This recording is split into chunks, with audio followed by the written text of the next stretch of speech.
Khushi.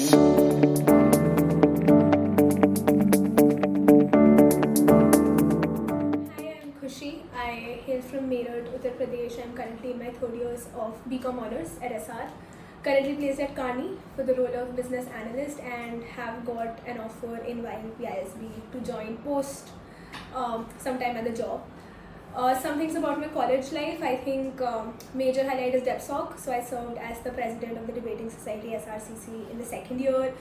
Did BCon in all 3 years in events. So was a part of Case Comp, headed Case Comp, and then got the opportunity to be a chief events coordinator as well.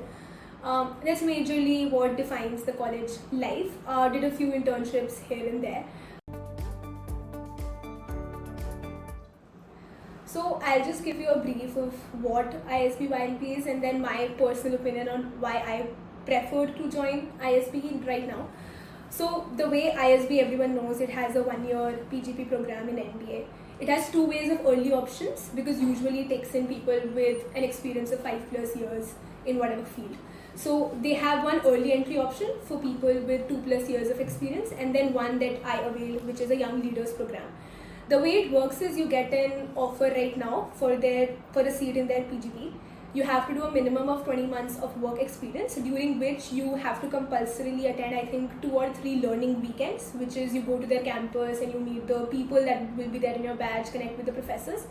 There's also an option of, I think, try contingent, wherein you visit a lot of 3 universities where ISB has partnered with in terms of their international curriculum. And then you join as soon as you get done with your 20 months of experience. The next batch that they start is where you be a part of that ISB YLP program. You're still a part of the main batch. It's just you got your admit through an ISB and you will YLP, and you work with people there who have maybe experience of 7 years, 10 years, and some just like you with 20 months of work experience. Why I chose ISB YLP is 2-3 factors. I think number one, so I got to know about it through one of my senior in an internship, and when I told them I wanted to do CAT and MBA, they recommended ISB YLP because they thought the profile was good. Number one that attracted was just the duration. I think I would love to have a 1-year MBA instead of a 2-year in a general IM.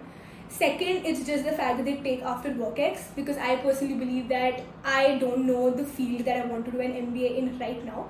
And that is where the WorkX that I would do at a consulting firm would help me figure out, see the projects that I do and what exact subjects I would choose in ISB going forward. And third is just the networking. I think that I would get more value of networking in an ISB than an IM, where most of the people are going to be freshers.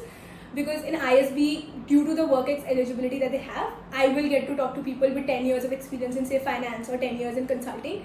And I just feel the guidance that they are going to provide is way more than what a fresher can teach me in the teams that we make or work that we do.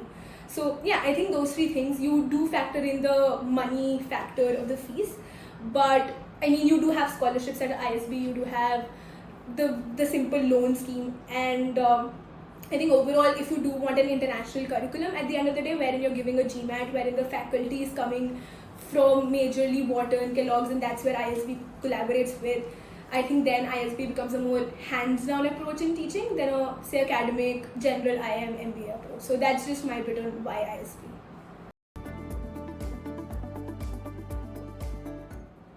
So starting with how the process looks like, there is an initial screening process that ISB has in their YLP program. In that screening process, which is your essentially round 1, they're going to ask you information like your class 10 score, class 12 score, your current graduation, CGPA. You're going to have to upload your resume and then add on your entire extracurricular achievements or just in general awards, etc. Apart from that, you have to give an essay. That's a simple 300-word essay, and that's majorly it for the round 1. That's an initial screening process, and that's where the most people sort of get rejected also. Then comes a round 2. So if you're applying in, say, April, you'll get to know that you've cleared it around May end. When you get that cleared sort of screening, you go to the round 2. In round 2, essentially major factor that comes is your GMAT or a GRE score. So they give you time till, say, August end or September start to give your GMAT, prepare for it, and then submit the scores in the same time itself. Additions that you get to do in round 2 is you do your updated resume, you submit all the other documents now that you just gave your percentages and mark sheets. You get to add a a recommendation letter. So it could be either an academic recommendation letter or a professional recommendation letter. Then you add another essay, that's another 300-word essay, and then major part is your GMAT GRE score. Once you've done and submitted your round 2, that is when you get a shortlist for the final interview round, and they would come around say November beginning, where you start to get your final dates and locations for your interview. Generic offline interview for any MBA college. They try to check if you're a good fit for their MBA. They'll try to check your general awareness or logical aptitude, and why essentially you want to do ISB YLP, especially because right now you're just say finishing college or even in your second year or final year in college, and what is that attracts you to YLP essentially, and why are you not applying for ISB say after getting 10 years of work experience, why specifically right now. So that's majorly a 15-20 minutes talk that you'll have with the panel there, and 1 month or so later you'll get to know whether you've got a final admit or not, and then the other proceedings start off if you do accept the offer. So it usually, the timeline also goes simultaneously to CAT exams also. So when you're probably giving your interviews, you'll have your CAT exams as well going around. So the entire MBA timeline is matched with both ISB and the other MBA colleges. Got it. Starting with essays, I think ISB essays are like very generic questions that they ask you. So from experience of my own essays and other people that are applying for ISB also, usually round 1 essays revolves around say a challenging situation that you've seen in your life and how that transformed you, or something personal to you, right? Something academic, extracurricular, something that you're passionate about and what you're trying to do to achieve that. Usually round 2 essays in the same field revolve around ISB in general. So either they talk about why ISB, or what will fit you into ISB, or in general about you as a person, as in what are your goals, short-term, long-term goals, and how ISB fits into your goals and your career path. General tips for essays: number 1, I would not recommend you to take coachings or pay for all that stuff like people do. I personally did not, and I think that essays, especially for ISB, they don't need a lot of consultations because it's very personalized to you and they have to be like very simple. I don't think you need to do a lot of emotional stories or a lot of flowery language to get in your essays. Just make sure that all your essays link to why you're actually doing it. For example, in my essay, if I talked about initially my passion being debating and why I like debating and what I'm trying to do well in debating.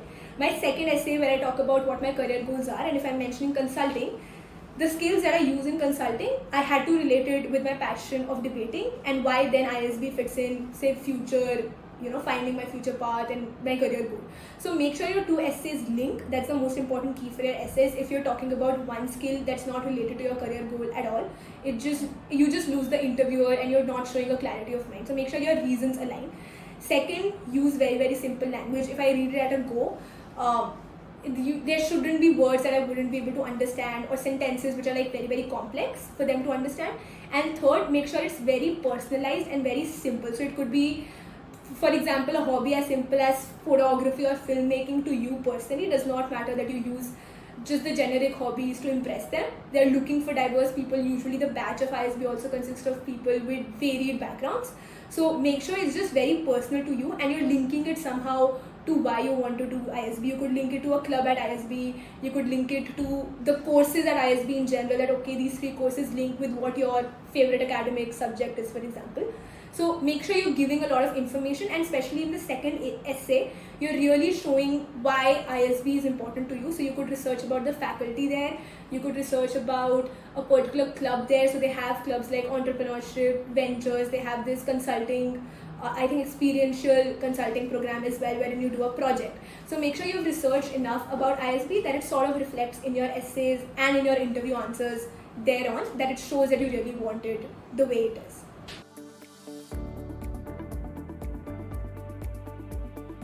So the second important aspect of your application becomes your GMAT GRE score. So a lot of people prepare for CAT and then simultaneously or do GMAT, or they are solely focusing on GMAT. Personally, I was preparing for CAT.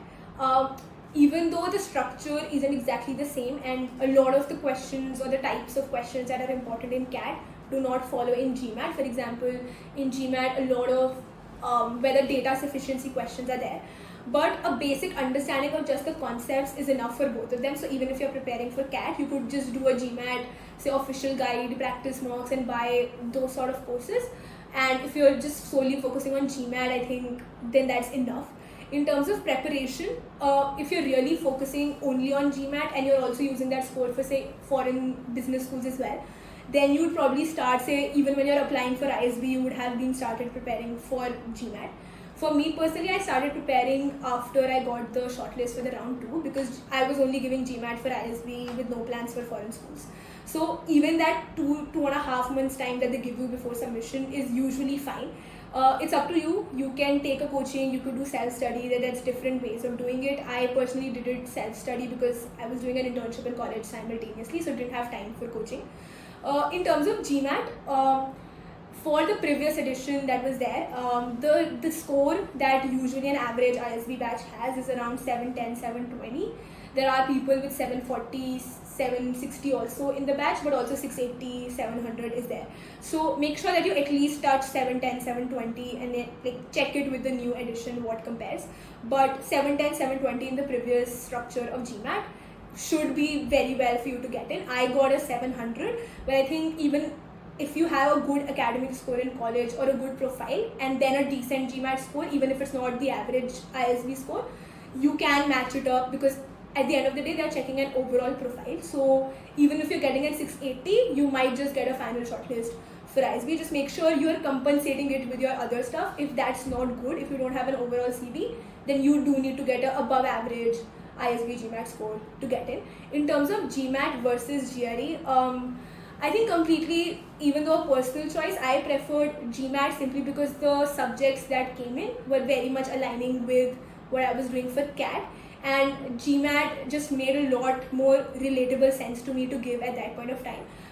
In terms of their structure of process, they don't really differentiate between a GMAT, GRE as such, as long as the score is good enough for their average batch or even decent enough for their average batch. So don't think that you'll get an edge one over the other for choosing one. It's just you choose your relatability and what suits you most and what you can prepare well in the 2 months that you have.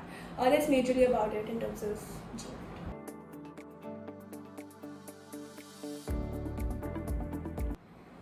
Okay, so the next important part in the ISB process then becomes your overall profile at the end of the day. In terms of the profile, apart from the resume that you're submitting, they do ask you to fill in extracurriculars and awards and achievements separately, which inherently shows that they do want you to be good or at least have certain achievements in different fields.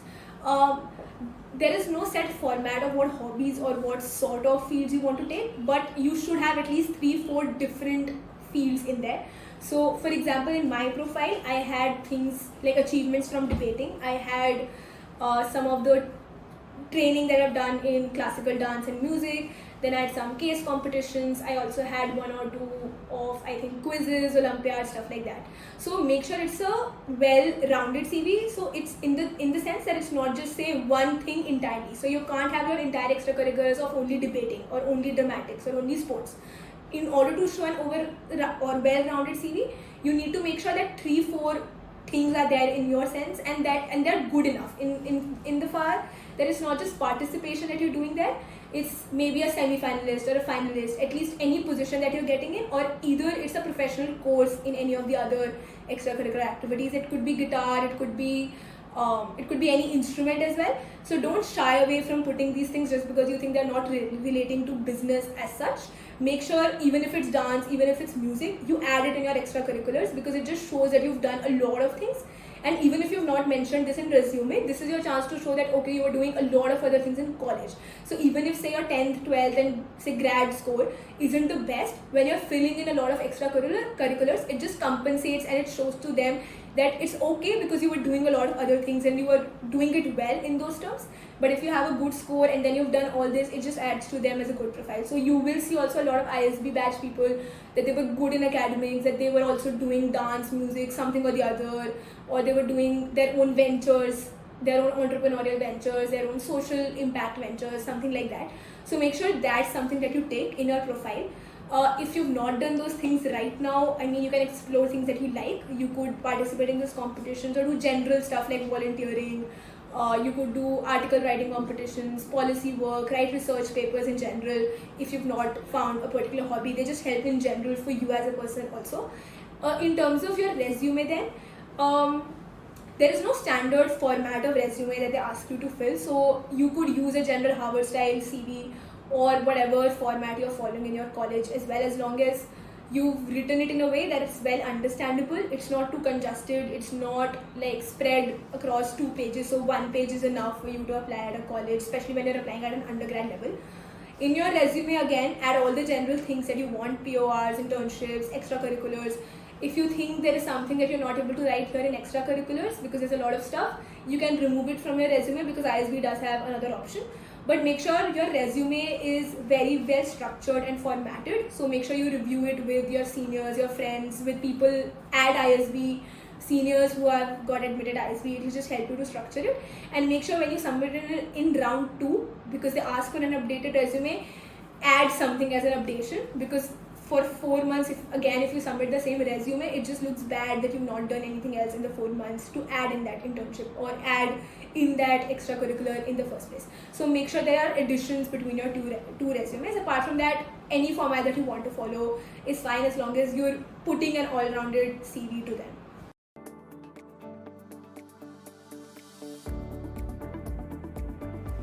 So in terms of the year that you want to apply for YLP, you have 2 options. You either apply in your penultimate year or your final year. A lot of people decide to do it in the final year simply because you get clarity of where you are. Your college's placement cycle is almost to an end. You've given CAT and etc. And you now know whether you want to go ahead with an ISB YLP as your option or not.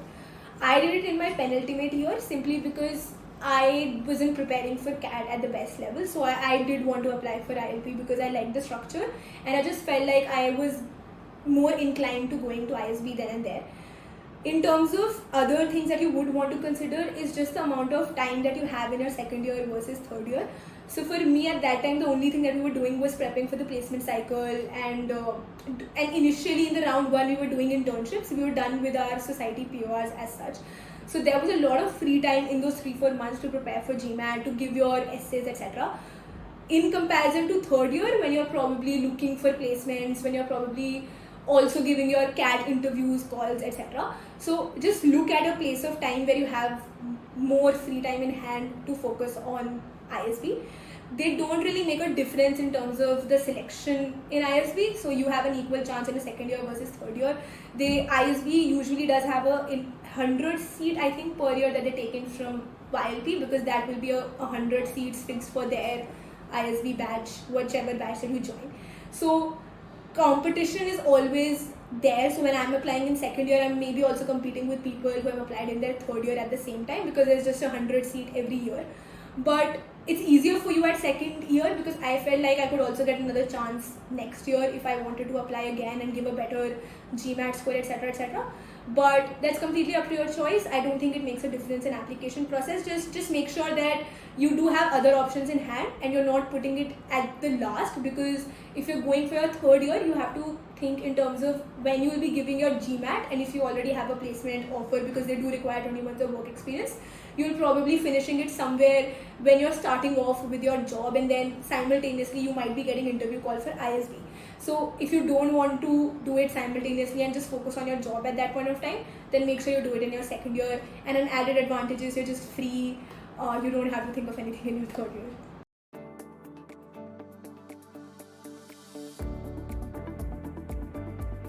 So ISB works on 2 different places but 1 campus at the end of the day. So it's a Mohali campus and it's a Hyderabad campus.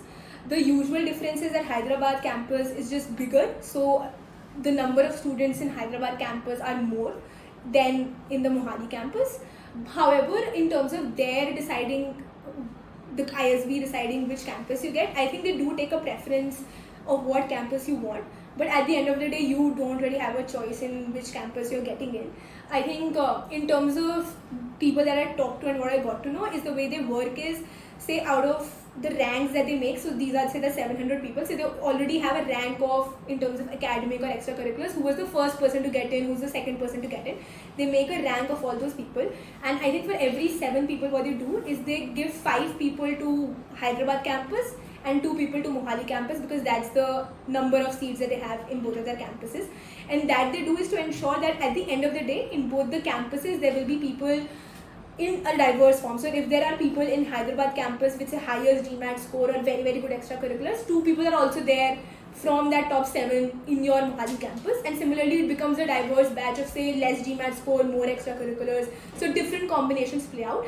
But they do make sure that both the campuses have same diversity in their batch, that is across their entire year.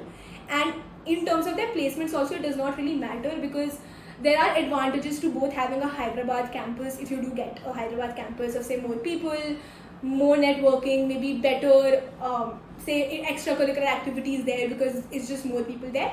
But similar advantages come to Mohali campus when you have less people, there is more specialized focus, you know your entire batch. Even the professors, a lot of professors that I've heard, do international professors come into Mohali campus more than they do at Hyderabad campus, just because the batch size is small and they can interact better with the students here. However, ISB does ensure that there is no difference in the placement, because usually placements do happen in one campus itself. So if placements are that year happening in Hyderabad campus, all of the people or students in Mohali campus would fly in and be there in Hyderabad campus for the entire placement cycle. And even the companies are not, I think, informed of which campus the student is from, so they do it anonymously, and once people are selected, it's then the company gets to know whether that kid was from a Mohali or a Hyderabad campus, and usually does not make a difference because structure is same, curricular is same, so they're almost at the same level even for the company to check and ensure. So not your preference at all in the campuses, but that does not really shape your ISB experience as such. Whatever campus you get, they do function on a philosophy of one college at the end of the day, so you'll do have a similar growth journey irrespective of the campus that you get.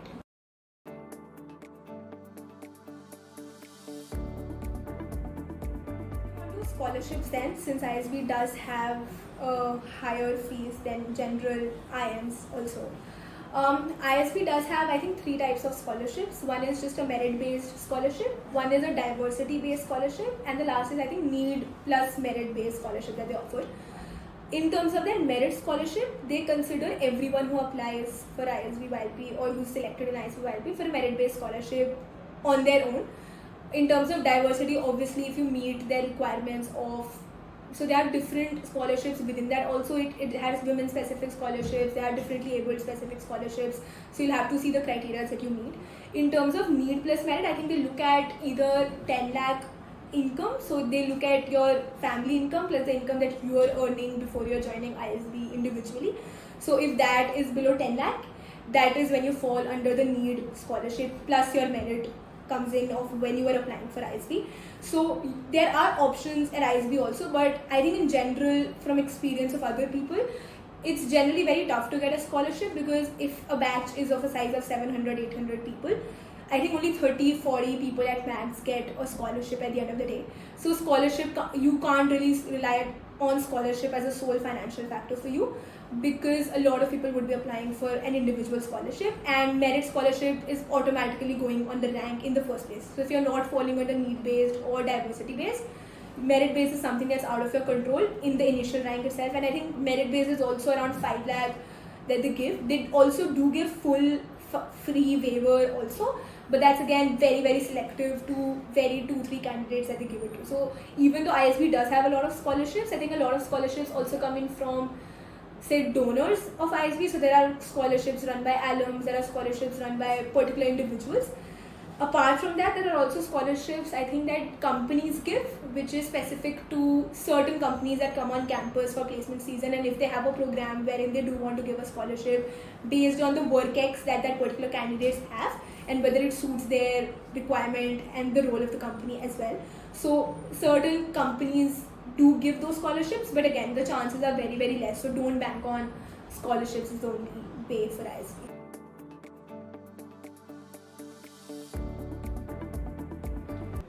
Okay, lastly, we'll come to the main question, whether you want to go for an IM or ISB.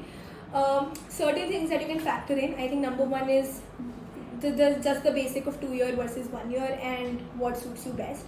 Second is up to your personal choice of whether you want to do an MBA just as a fresher, gain that experience of, say, studying like in one go and then doing the job and understanding where you want to land, or whether you want to understand the corporate structure better and then you go for an ISB. So that's up to your personal choice. Both work well, both are well reputed, brand value is well established. Another thing that you can look for is just the way they teach and the curriculum that they have.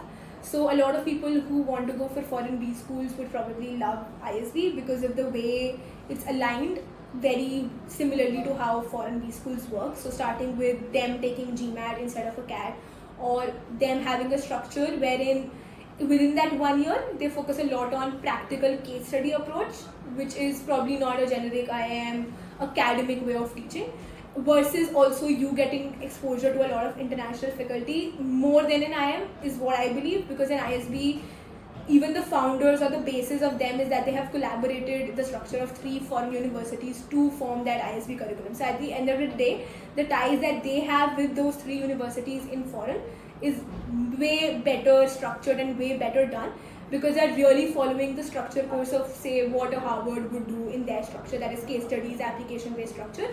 And even in their teaching method, they try to incorporate the same structure of 1-year MBA. Coming on to then the fees, obviously IIMs are less expensive than ISB, being a government-owned university.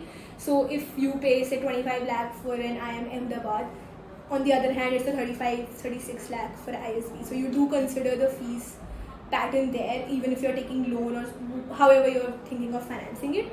In terms of the return that you get, I think IIMs and ISB then are at a similar level. So if you're getting a 30-40 lakh package out of an IIM Ahmedabad, you're also getting a 30-40 lakh package out of ISB. I think the only advantage in those packages in ISB is the fact that you're able to do an industry shift there because you've done work experience. So if I have come from consulting and I did not like consulting, I get to do an industry shift there while not sitting in consulting firms in the first place. I think that benefit is what you get at ISB after WorkX that you not have as a fresher at IIM Ahmedabad, and you just go with what you're thinking you'd like rather than what you know you don't like or like in the first place. In ISB also, in terms of I think the diversity of companies that come, even though major focus is again consulting or I think product oriented roles, there are companies that come from a lot of finance fields, a lot of tech fields, FMCG fields as well. So there is ample opportunities for you there also to shift industry vis-a-vis similar companies coming into IIM campuses. So if you're looking at academic, if you're looking at brand image or just the alum base that those colleges have, they're essentially at par. You'll find people from both colleges at good positions doing good work. It's just you have to consider your personal choice of as a fresher if you want to go after WorkX or right now, and what is the financial say factor or constraint that puts you into that situation. Apart from that, I think both of them are good colleges, so wherever you land up, you'll be sorted for life.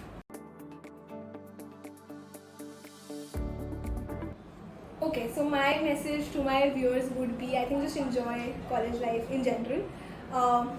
Looking at days right now of like 20 days left, 30 days left, does not really matter which company you're placed in, which college you're going for, what you're doing in life, or what you want to do in life.